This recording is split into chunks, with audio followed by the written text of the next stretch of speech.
गोली मारकर हत्या कर दी गई थी। ये वारदात मिशन शक्ति को सीधी चुनौती मानी जा रही थी। 2 दिन बाद जब पुलिस ने वारदात का खुलासा किया तो इसके पीछे एक गहरी साजिश बेनकाब हुई। एक ऐसी साजिश जिसमें खुद साजिश करने वाला फंस चुका है।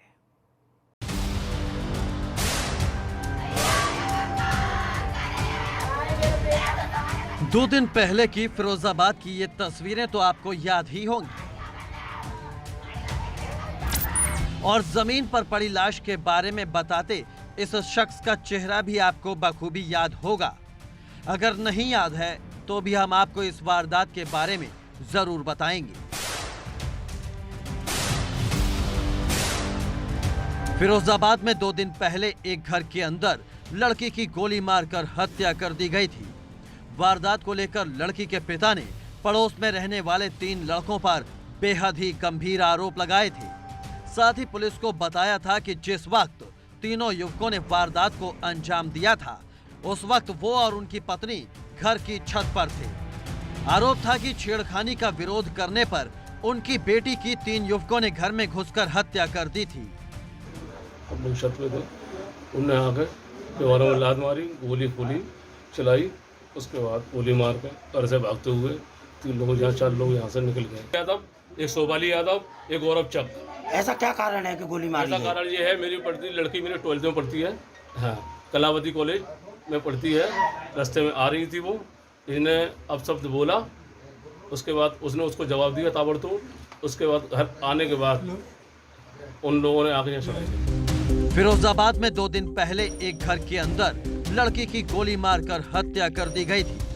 वारदात को लेकर लड़की के पिता ने पड़ोस में रहने वाले 3 लड़कों पर बेहद ही गंभीर आरोप लगाए थे।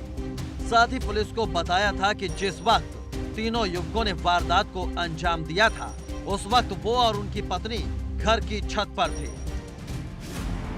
ये वारदात जहां पुलिस के लिए चुनौती थी तो वहीं छात्रा के पिता अजय के बयानों में कुछ ऐसा था जिससे पुलिस को घटनाक्रम को लेकर कुछ शक हो रहा था। इसीलिए सबसे पहले पुलिस ने वारदात के खुलासे के लिए छात्रा के घर से ही शुरुआत की और छात्रा के माता पिता को हिरासत में ले लिया। पुलिस की पहली ही पूछताछ में पिता अजय टूट गया और उसने जो कुछ बताया वो बेहद ही हैरान करने वाला था।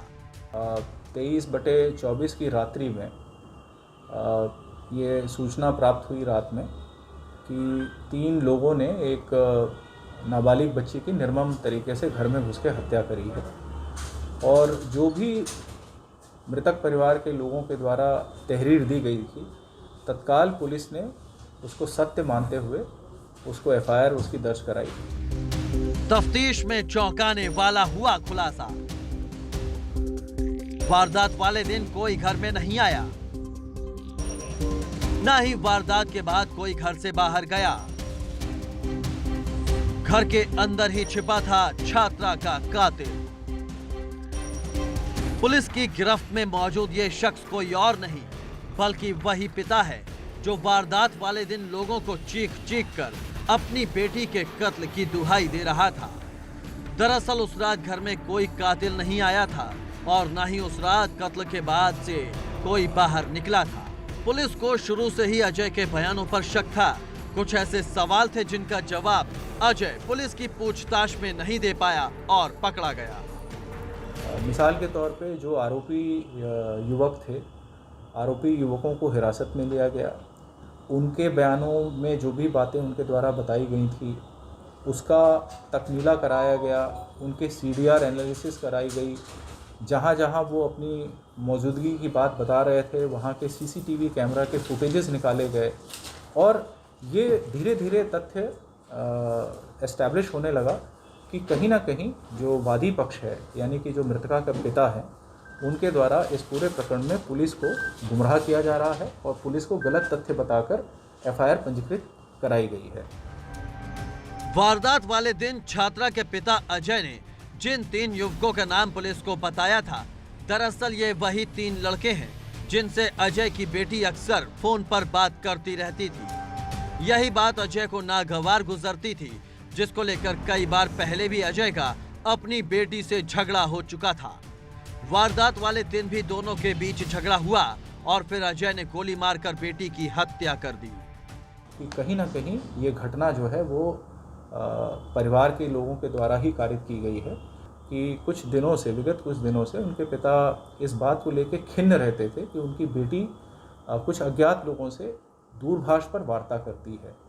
तो कहीं ना कहीं पिता के मन में इस बात को लेकर काफ़ी गुस्सा था और घटना वाले दिन शाम को भी उनके द्वारा उन युवकों से जिनसे उनको शक था कि उनकी बेटी बात करती है, उनसे मोबाइल पे भी बात की गई और कुछ के घर जाके भी उनसे बातचीत की गई। उससे पिता एकदम से गुस्से में आए, अपना आपा अपने नियंत्रण से बाहर हो गए और एक अवैध कट्टे से उन्होंने बहुत ही क्लोज रेंज से अपनी बेटी के राइट साइड में टेम्पल की तरफ उन्होंने गोली मार दी। पूरी वारदात को अंजाम देने के दौरान अजय की प्लानिंग में ही छेद था। अजय ने वारदात के बाद खुद थाने जाकर पुलिस को वारदात की जानकारी दी थी। ये बात पुलिस को बेहद अजीब लगी थी, जबकि वो फोन पर भी जानकारी दे सकता था। दूसरा सबसे बड़ा बयान, सर्दियों के दिनों में रात को पत्नी के साथ घर की छत पर सोने वाला निकला, जिसके बाद पुलिस को वारदात का खुलासा करने में ज्यादा वक्त नहीं लगा। फिरोजाबाद से कृष्णा की रिपोर्ट, एबीपी गंगा।